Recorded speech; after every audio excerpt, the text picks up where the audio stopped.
Power, Season 4, Episode 1, When I Get Out. Starts off with Ghost being incarcerated. Ghost has had to turn over all his belongings, and for the first time, Ghost is not in control. He is having flashbacks of when everybody told him that this is dangerous, but because he's Ghost and smarter than everybody, he can handle the situation. Well, now he's getting arrested. So, Angela does not really belong in this scenario. I don't know how her superiors allow her to continuously work or interfere with this case. Angela was there during the arrest of Ghost at Truth. Angela's there at jail when Ghost is being processed. Angela also has a court record of massaging or manipulating evidence to get what she wants. Angela was also in a relationship with both gentlemen, and Angela even had a restraining order against Greg. She also had lived with Ghost and had Ghost and his kids come over and visit them like they one happy family. So this is a muddy triangle. I don't know how her superiors are letting her continuously work this case. I don't get it. But because of her, there could be a loophole for Ghost to get out of this situation. We go to Mike. And for some reason, I just don't understand why Mike just didn't throw away the gun. He was in the process of throwing the gun in the river, which he would not have to worry about anything coming back his way.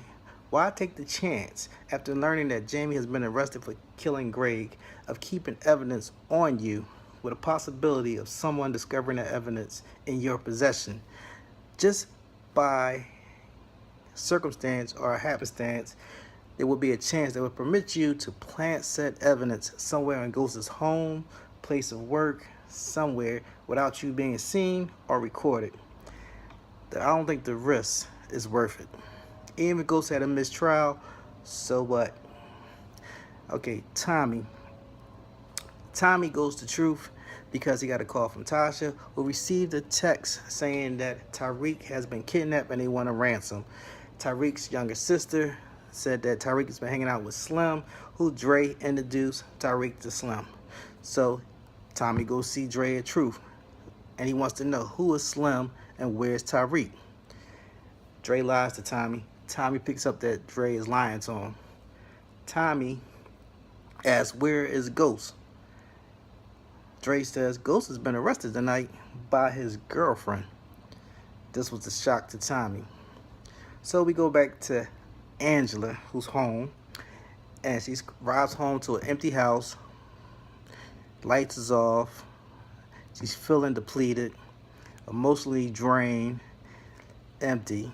She takes off her shoes. She just slides up her bag, and she's sliding out her jacket. She gets a nice glass of wine, and because she's so empty, she can't even concentrate on her grip, and the glass falls. This was a great scene, and this is a scene that we'll see repeated over for two other characters during this episode. Okay, Porter. We go to Porter home, or the home of his, I don't know if she used to be his wife or they just had a child together. But anyway, and she had relapsed in her drugs. Porter's upset. They're arguing. The child is upstairs and she's crying. It looks like to be a closet. I don't know if she was crying because her parents are arguing, or she was crying because of maybe her mother had some type of episode would cause her to tell her father to come get her. Anyway, as he goes upstairs, he sees next to the nightstand a rolled up dollar bill. So obviously she was snorting something. Heroin, cocaine, meth, I don't know, but it definitely was a hard drug. And she also sees the kid's bicycle helmet on the bed. So whatever she was doing it in the presence of their daughter, which, as any father, that's a no-no. You got to take your kid, court order or not, you got to do what you got to do. So he gets a call from Ghost to let him know that he was arrested. Proctor tells Ghost to stay focused, which he continually does this throughout this episode with other characters too. Stay focused. He gets his daughter, tells Tasha she needs to also get some bail money together. $2 million of clean bail money. Okay, so we go to Dre. Dre goes to Kanan's house and asks, where's Tariq? I got to take him home. Kanan's like, no, I got some other ideas for him. I'm going to ransom him off. You know, thinking small. not big.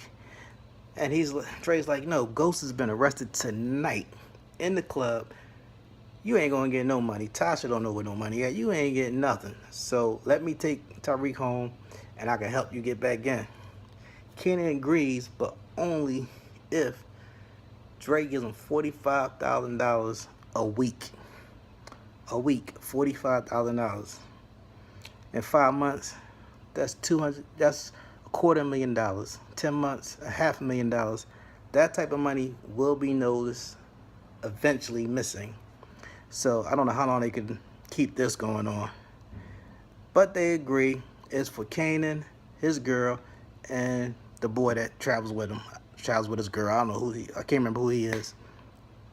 And Tommy. Tommy wants to be kingpin, big boss, but Tommy just made himself a middleman, still middle management. You're dealing with the SERB. If you don't deliver these drugs, you have Chicago, overseas, that's going to come and kill you. So you're just middle management. And you also made the mistake of taking the SERB person to meet with your connect, so meet with your network. So now he knows your whole entire network. So your usefulness is not that, you're not really needed anymore, Tommy. They can knock you off. He knows your network, and business as usual can continue without you. And I don't know why you think this individual is going to be so loyal to you. You're still not in with them. All right, so Tasha has to get Ghost bail money. So she goes to the bank. Safe deposit box is empty. No stocks. No real cash on hand. She can't get them out.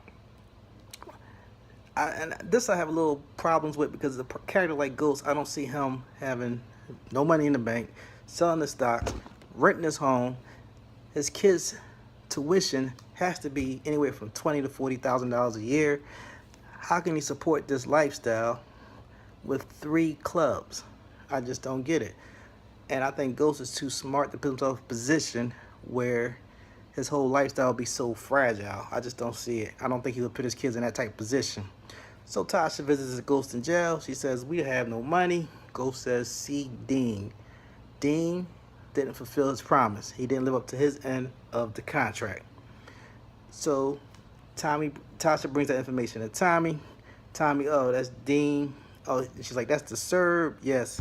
So Tommy takes it back to the other SERB, and they agree that it's in everybody's best interest if they can get Ghost this $2 million back, so that it would look like the SERB that Dean broke his contract and then went off to somewhere else.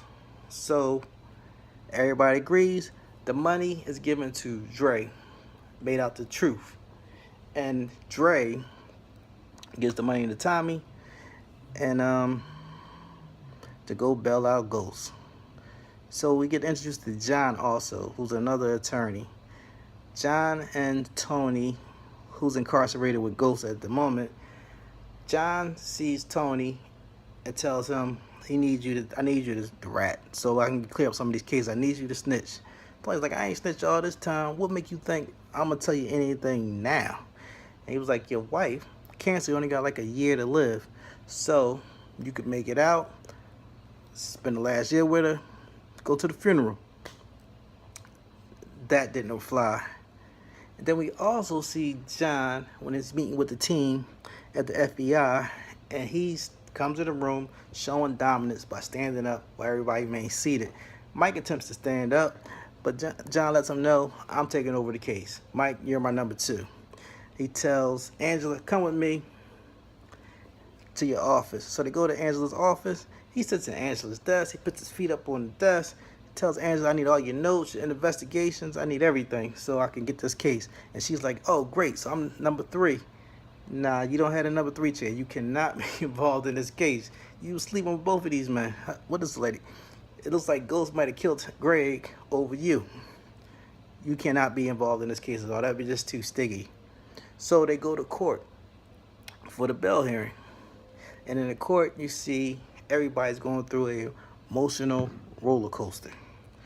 If you need more information on emotional roller coaster, because I don't have much time on this video, check out Vivian Green, Emotional Roller Coaster. Great song, great explanation.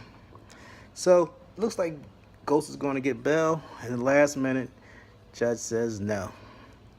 So now Ghost is going to be in jail until this case is over. So, Ghost goes back to jail. Tasha goes back home, where Tasha is feeling just like Angela felt. She's feeling empty. She's coming home to an empty home that's been torn up by the FBI, and without her husband. She begins to, just like Angela, takes off her shoes, takes off her clothes, and she is just feeling depleted. Both ladies was feeling depressed. And I can just slide that right over to Ghost. As when Ghost goes back, you can see the look on his face, the realization on his face that he is going to be here. He is feeling this is bringing him down. The whole reason behind this series has been Ghost trying to avoid this moment. He told Tasha, I do not know any old drug dealers. They're either dead or in jail. He created Truth and one of these other clubs so he can get out the game to avoid this future, which he's now is a reality. So Charlie Murphy at the end and another CO pull Ghost out of line, and he commits to beat his body. Now Charlie Murphy, you could tell all through this episode that he wanted to put hands on Ghost, but he couldn't because Ghost had to go to court. Now that Ghost has been denied bail, Charlie Murphy knows he will be with us for a long time. Murder cases take some time. So they beat his body up, left his face looking pretty. So that's where we're going to end this video at. Don't forget to comment, like, and subscribe. And I'll talk to you again real soon.